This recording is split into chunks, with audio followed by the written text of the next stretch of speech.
We know he can make big shots. You'll remember to upset, I believe it was Virginia. Destiny.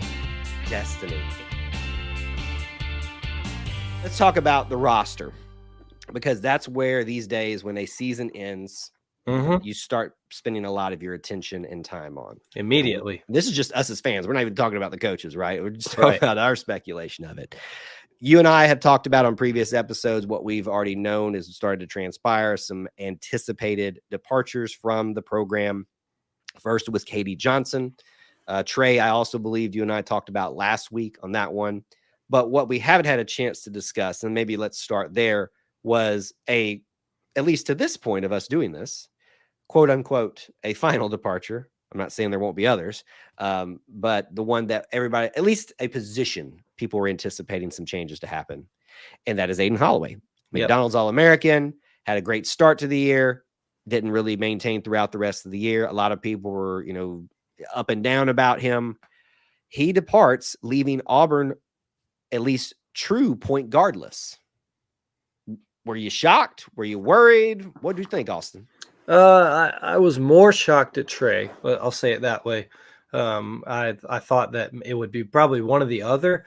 But when Trey was first, I kind of was like, it could be both of them. And that's what ended up happening. I don't think Aiden had been around very much since the end of the year. And it was looking like he had decided that he was going to search for playing time elsewhere. Aiden had a lot of pressure on him this year, had a lot of high hopes for most. And look, adjusting to college is hard enough for an 18-year-old kid. Adjusting to Division I basketball is even a step further. So I really hate it. I really think Aiden Holloway, I think guards at that size and guards that highly ranked end up showing that down the road, when they're that good of a shooter in high school, it takes them a couple of years, but down the road can end up being a 15, 17 points a game shooter. I think Aiden can be that. I think he probably will wherever he ends up. That's just my opinion. And so I hate that he wasn't able to stay and get developed, whether it was Auburn's choice or his choice.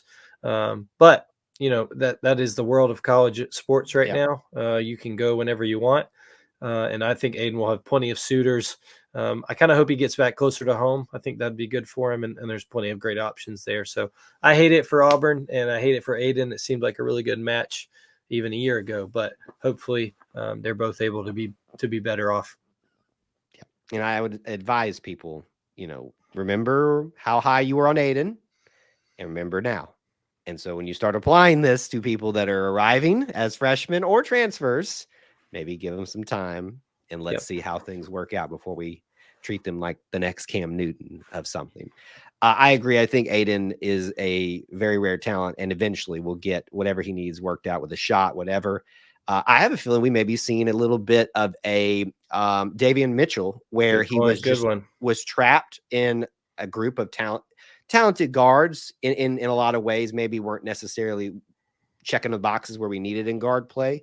But found his fit somewhere else and then rose to the occasion. And Davion Mitchell actually got drafted and won a national championship with Baylor. So hopefully it's not at Auburn's expense, but we'll wish him well. There is bad in the transfer portal and there is good in terms of even outside the transfer portal. The next bit of news, I think it was the next day, Mr. Dylan Cardwell, Mr. Auburn himself, is coming back. That got me hyped because we talked about, not just changes in guard play, but we need to maintain this presence, this dominance, this power, which was our big man play. And he is not the starter yet. It will, we'll debate that in a second, but Dylan Cardwell is coming back to secure us in that area, not just in energy, but his play has elevated since he has been here. I was so excited to hear him say, I'm coming back for another year. Yeah, no, I had hoped and was optimistic that Dylan would be coming back this year. I think that with how much he loves Auburn, how much Auburn loves him in return, it looked like that was a possibility. I think he is the last class with a COVID year. We think I can't keep up, but I feel the most confident I felt since in tracking this that Dylan's the last group. His freshman year would have been 2020. So, or 2020 to 2021.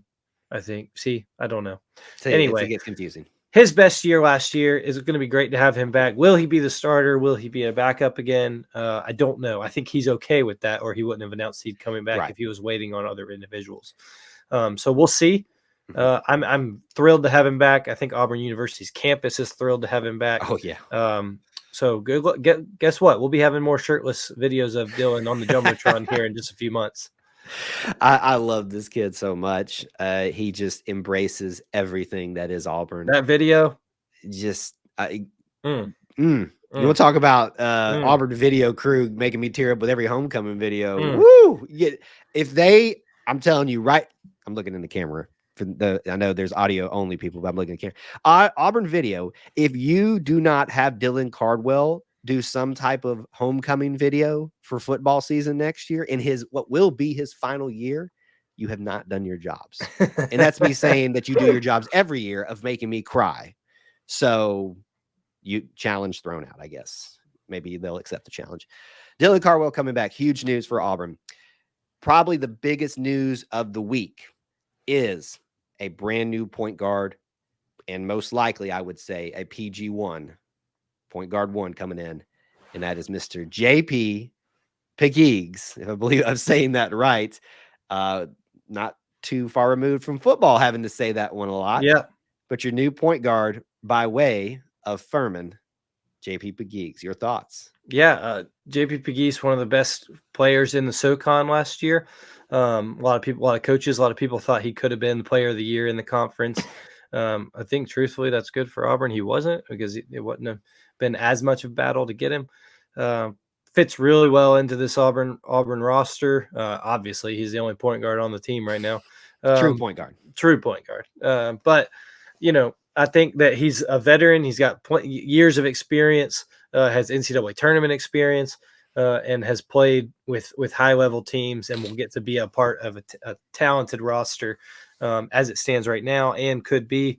So I'm excited for JP Pegues. I think he looks the part of an Auburn guard, and I am pumped to get to watch him. I think he has every bit of potential to be the guard play Auburn's kind of been lacking in the last couple of years. So we'll have to see. It's going to obviously my biggest thing with transfers, doesn't matter what sport, is always cohesion.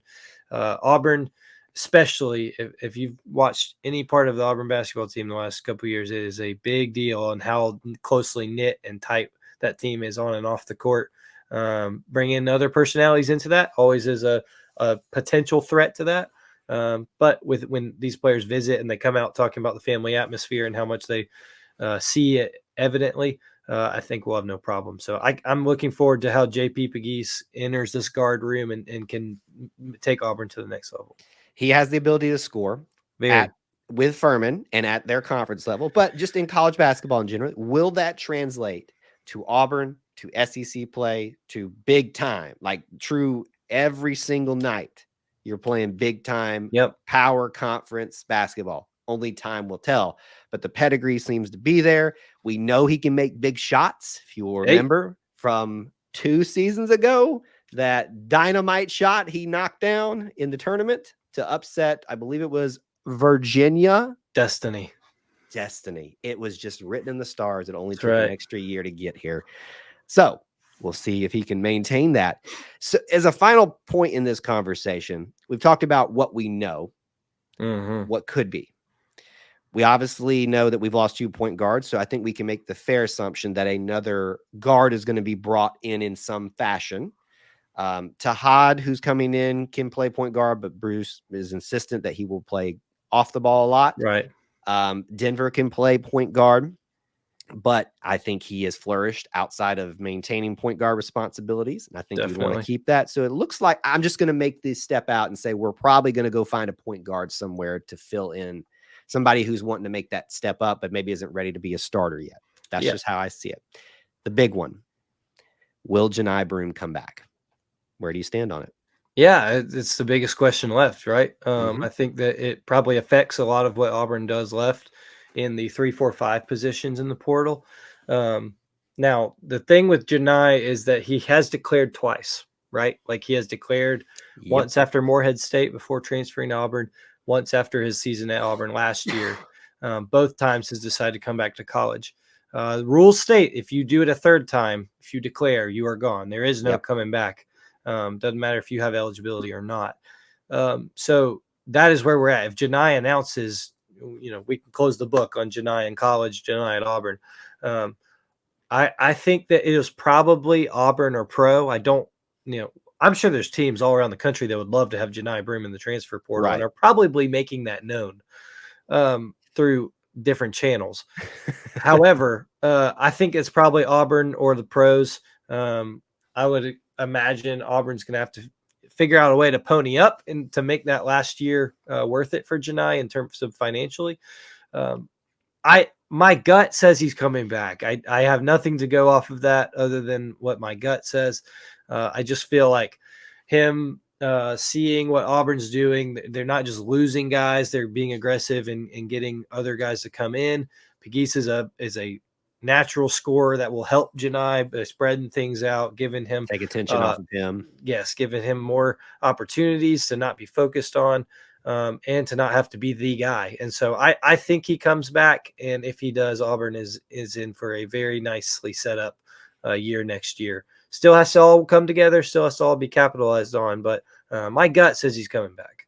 Obviously, that's the questions that remain. What other positions will be filled that have been vacated? A guard potentially, and will Janai stay? And if he doesn't, obviously that gets this thing whipped up again, and then we'll probably have a second conversation about this. But that feels like the final piece. But for now, we know that Auburn, yes, has lost some very fan favorite and very promising future guys, but is starting to fill those needs with JP Pegues, retaining people that we needed to retain, or we retain the big one.